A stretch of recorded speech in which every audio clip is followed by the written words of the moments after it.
weather. Some of the reports said it was going to be close to 50. I was like, okay, that actually sounds pretty feasible what we're going to get. It ended up being cold and snowing and raining as we're driving down. Now, as you're heading, from Dubno down to Kherson, you're going southeast. It's getting better, right? The weather is improving. But the first thing I noticed was that we had cloud cover basically the whole way down until we started to reach the southeastern part of Ukraine, and the sun finally got out from the clouds.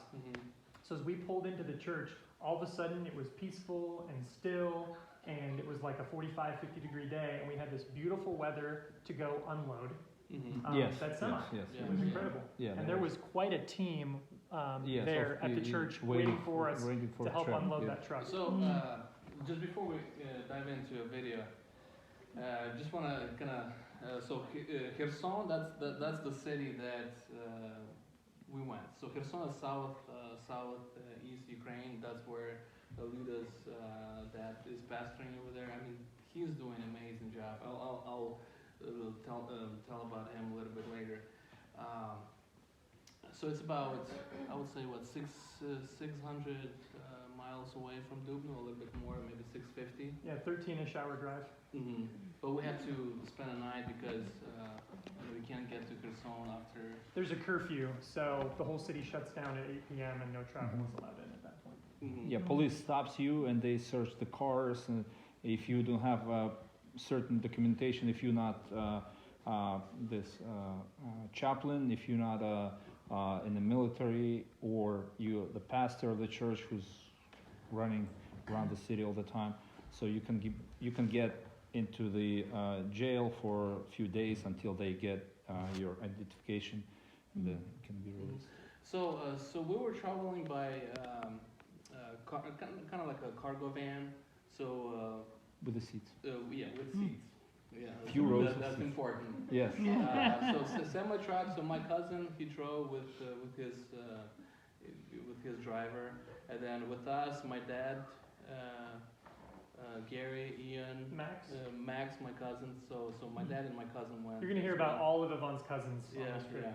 So they decided to come with us. Anyway, so we got to Kherson. I'm thinking, okay, how are we gonna unload this thing? Because this thing is giant. There's more than thousands of boxes. There's material, and when I spoke to Sergey, the pastor in Kherson, he said, so the church, it used to be around 300 members pre-war. So when the war started, a lot of people, and I don't blame them, a lot of people, they left the city. They left to West Ukraine, they went to Poland, America, Canada, you name it. So he said that out of 300 members, only 7 or 10 stayed. About 10 stayed. So let's just say 10 members stayed. From original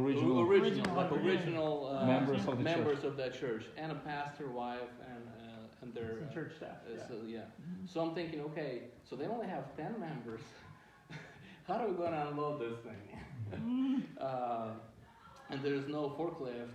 We couldn't find a forklift. No. Because we had everything on pallets, but no forklift to lift it.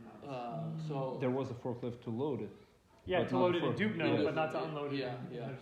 And the parking, so there's a church here, and it's like in the middle of a neighborhood. And what I mean by neighborhood is like those ugly-looking Soviet 9-story buildings. Those are the great. And the road going to the church was about as wide as 3 golf carts. So to get to the church, you can only get to by a regular car. I mean, and we need to kind of somehow maneuver a semi truck to their driveway. So that was some skills there. Well, anyhow, not our skills, somebody else's. So he parked the truck in front of the church, but when we pull up, we saw maybe 30 people waiting. So the neighbors, they came to help out. They were not members. They were just like random people from the neighborhood. So it was just awesome, and it only took us a few hours to unload. By hand. Yeah. Yep. Unloaded everything manually. With the potato bags and. Yeah, the potato bags. Remember those building materials as well. Yep. Yeah, and it was incredible weather. And I think the thing that surprised us the most when we arrived is we knew we'd seen the villages and the outskirts of the city. We saw Mykolaiv. We saw the damage pulling into Kherson. So we knew, okay, we're now in previously occupied areas. We're very close to the front. Like, we have maps on our phone. We can see, okay, right on the other side of the river is the enemy. And they're shooting across. So we weren't really sure, but we figured it was going to be very loud. You would hear fighting going on because you're now blocks basically away from the front. And when we got there, it was peaceful, it was still, it was quiet, and like God provided, I think, one of the quietest weeks while we were there. Yeah, that's to what be the able local to do says. this. That's what the local says. It was the quietest time they've had in a while. Usually, and the first time when we started loading, it was fine, it was quiet. But when we were done with the loading and the We truck finished. left, Yep. we were staying in the yard of the church and just chit chat with the guys who help unload, and just suddenly, like the The first round of artillery went off. oh Yeah. my, that was so scary because like. We hadn't heard it yet. And you can see like everyone who just came over there in that area. Everybody's like, whoop, Yeah. and we Jump were out of waiting. your skin Yeah, when the and we first were one goes waiting off. for something to start falling apart, A and building next to you to explode. and yeah. all locals just chill. Just They oh, they don't worry. flinch. If they're walking down the street, they don't even pause. They Yeah, just they continue just walking. They like, And- oh, this is Ukrainian forces shooting. they usually say, oh, don't worry, it's ours. It's ours. It's So ours. they- Yeah, it's ours. Yeah, don't worry. So they know by the sound, so if it goes that way. So this kind of give you a perspective. So Kherson, so there, it sits on the river, and it's pretty large. It's called Dnipro River. Yeah. So Kherson has been liberated for about, I don't know, 8 months. 8 months? Yes. Is 8 that long? Yeah. Hmm. Until November, from whatever March till November. So like five-ish months. Yeah. No, where? It was occupied, From November. It was From- occupied No. till November. Till November. Oh, so it was November, occupied yeah. for 8 months, liberated for like 5 Liberated. months. Oh, liberated. Yeah, Liberated. liberated. You Yeah, yeah, liberated yeah. for about 5. yeah. So 5 months. So if you kind of like if you go to downtown and you look through the buildings, you see the river, Mhm. and that's where the stuff gets real. You know, because the river, that's the barrier. So the Russians' positions they across the river. I mean, they were literally, I would say, what 3-4 miles away from Yeah. where Across the we were. river, yeah. And they, the Kherson has like a broad walk. You can walk by the river, like really nice area. Yep. But And we all did not locals do saying, do not go. You're not allowed to go there because the snipers from other side of the river they just shoot anybody who shows up. Like it's civilian, it's like soldier, it's a child, it's a lady. It's like they don't Anything that care. They moves. just shoot. Yeah. Everything that moves, they just shoot. Plus, the mortars go off like once in a while. They just shoot the buildings, just whatever they can reach. And this city comparatively has, you know, a population close to Lincoln normally. And when we got there, it was basically a ghost town. So think about 90% of the population of Lincoln evacuating. So Right, kind what of the- like what the city similar, would look like. similar what I said with regards to church. The population of Kherson used to be like what, pushing 300,000, and now 60. probably 60, that's 60 now that there's been time to come back. Yeah. So literally, like in a city, everything is closed except few grocery stores. Yep. And I will stress about the church maybe later after the video, but that church in Kherson is like a living source. So what they've done, they drill a well in a church property. So they have water. So people from the neighborhood, not just from the neighborhood, they actually would drive from all over of Kherson to go to church to get water. And they remember those filtering systems, the huge one they set up in the basement. So because the water in the city, if you make the well, the water doesn't taste good. It's good for like wash the floors and whatever, There's but too many minerals. yeah, but not to drink. So somebody donated money, so they set up a huge filtering system, And So there's a other- massive tank in the basement of the church that's doing the water filtration. It's quite the operation. yeah. And then it goes up to right in front of the church. They have fountains that you can walk up to and fill your water bottles. And all day long, every day we were there, Non-stop. there's a non-stop stream of people bringing everyone with two, water bottles about like this, jugs with them empty, coming up, filling them up, and then going back home all day long. Like 7 o'clock, they open the door, the church doors, whatever, for the yard, and 7 p.m. they just close it. So once it's open, there is like people all the time. It was coming very and going. encouraging to see that this church was not just providing spiritual sustenance, but also physical sustenance for people. It had become a source of both things for the city. Absolutely. So, so they do.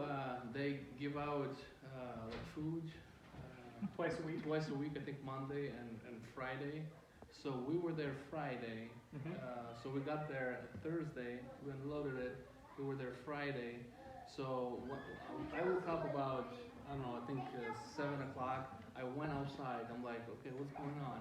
And I saw maybe around 200 people, 200 people waiting outside for assistance because they closed they closed the gate.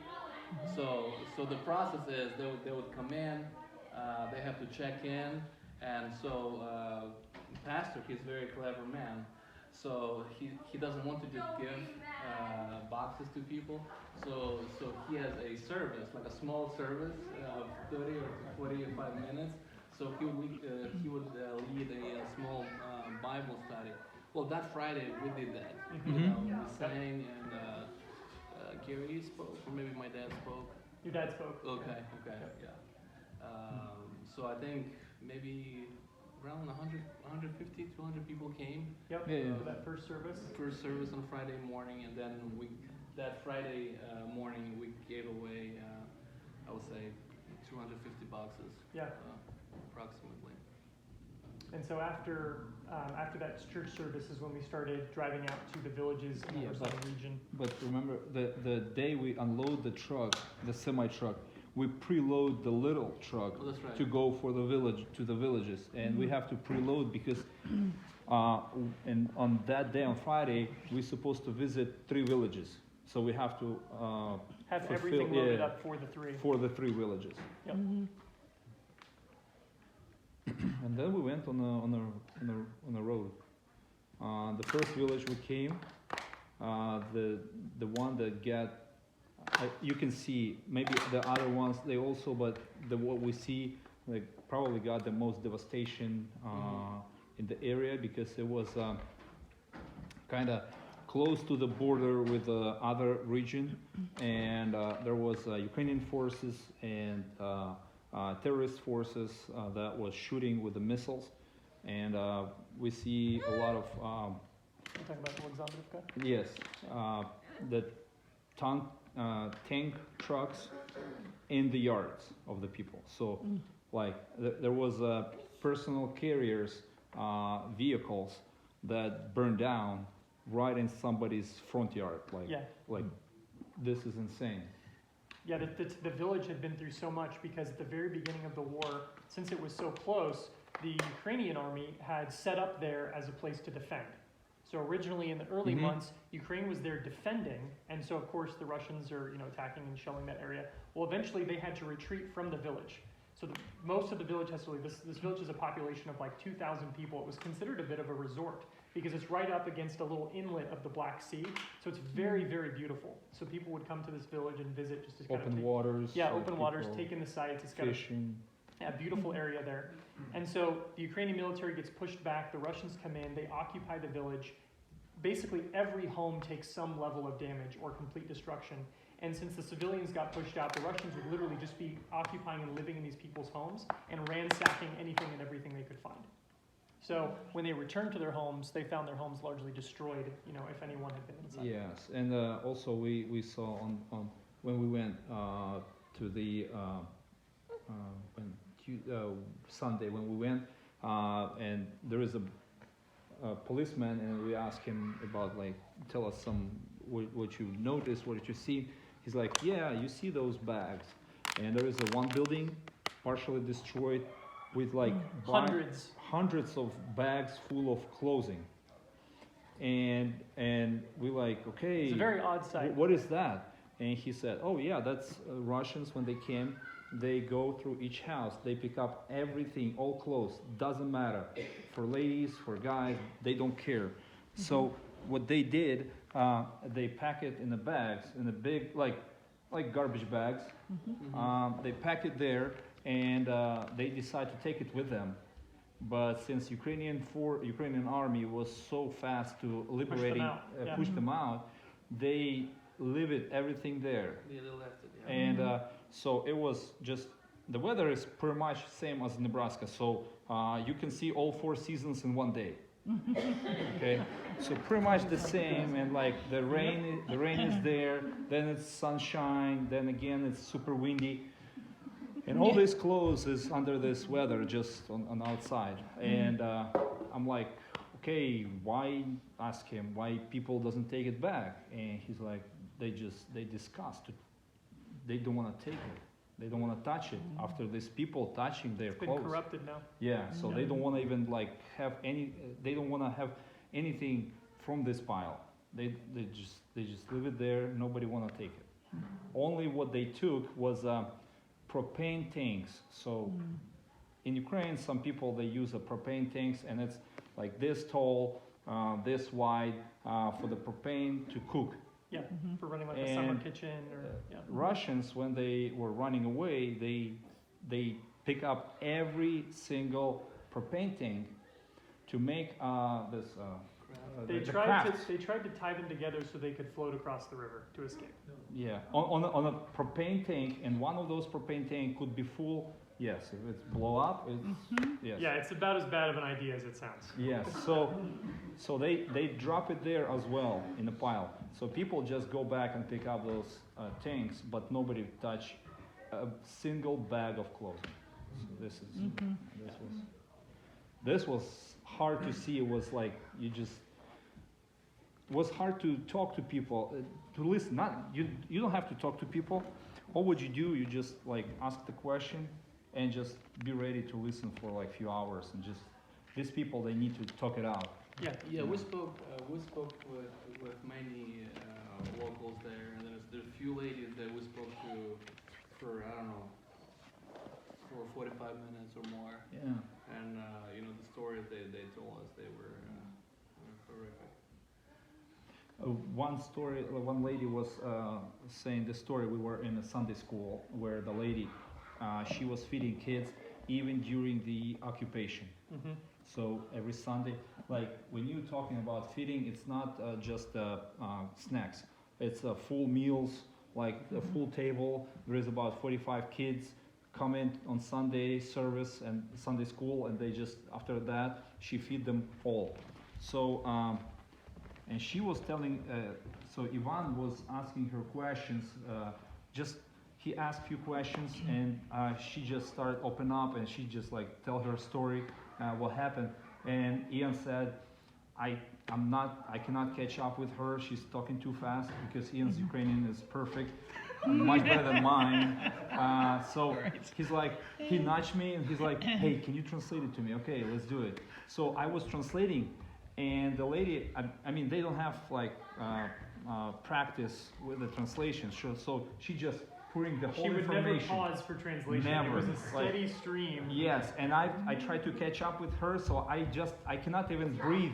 And Ivan see my red face, and he's like, Pause. please pause right now, just 1 second. Let him finish to Ian, and let's go back again.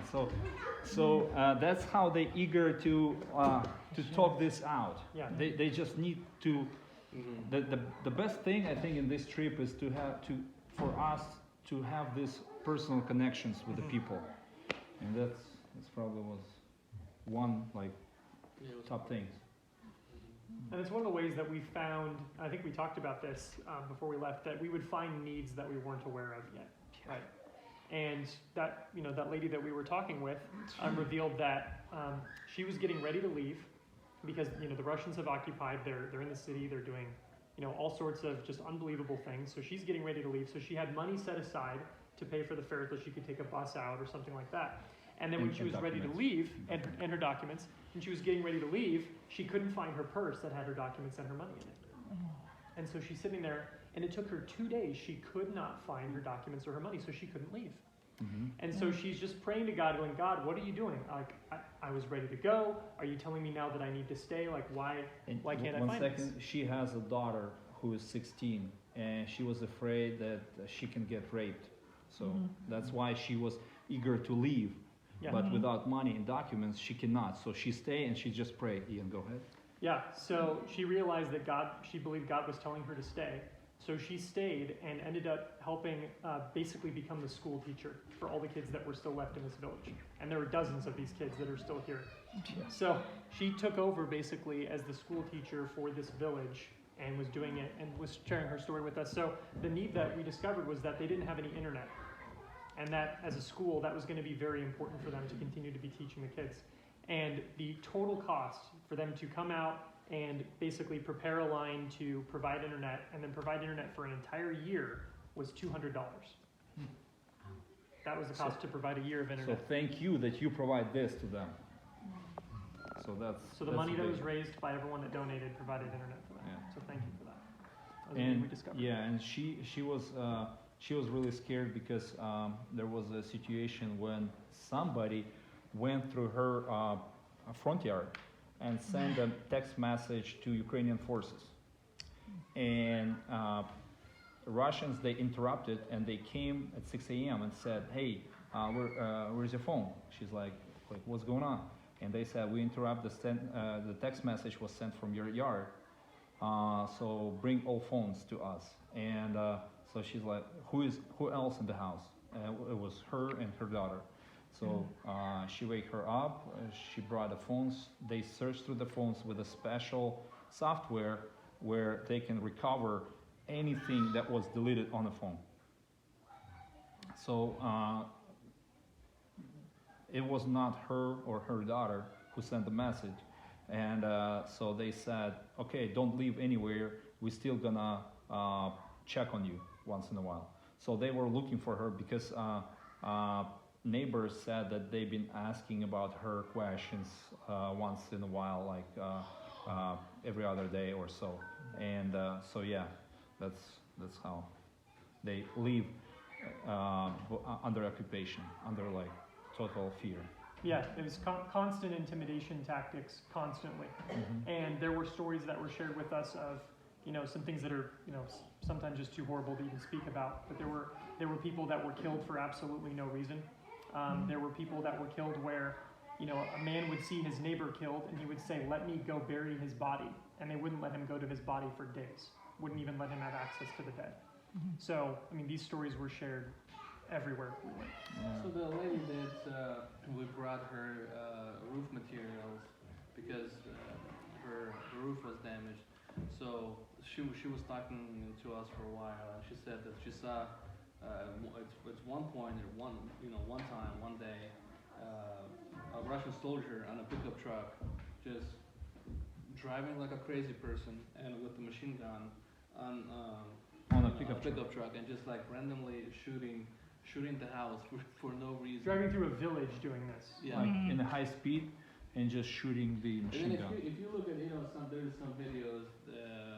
Yeah, you'll see you'll some see footage of her. like the gates, and then you'll see the bullet holes. And one of the stories that she told us that sometimes they would just like open the grenade and open the door in the house. They would throw in the grenade and just leave for no absolute reason. And I mean those stories are like that's what they told us. That's what the first eyewitnesses tell us. Yeah. So that's what they witnessed during the occupation, and then the policeman said when we approached them and just to ask some questions, and they said they got there to the point to the point where they have to like stay, and he said at night and next morning they wake up, they walk out and they see the grenade didn't blow up, just fall down right nearby and just didn't blow up. So There is so many stories. This Natalia, she was when the village was occupied. She was her daughter and son and her husband was walking by the river because the road where you can drive or walk was under consistent shooting. So the Russians, they just shoot at everything that moves over there. So they tried to go around, so they went around. But somebody saw them walking there and tell Russians, and Russians, they put landmines there, and next people who walk there, the same trail, they got killed over there. So the stories they saying, or like the missile that hit their house in the roof, like and they were in the house when that happened. And you'll see a photo of that in our video later. Yeah, so it's just when you see there is a difference when you scroll the news on the Facebook or whatever. When you scroll the news, yeah, like okay, this village bombed. I don't know this village. When we left from that area, we went to Western Ukraine. I sent guys a text message that the village we were in, one of the villages, it got under the missile attack, and the lady in the house and her 11-year-old daughter and 6-year-old son got into the hospital because of the wounds. So, I mean, that's now you see not only like some random news. Now you see people behind this news. Now you know the people, those people. Let's run the video and then maybe Okay. yeah, we'll kind of continue.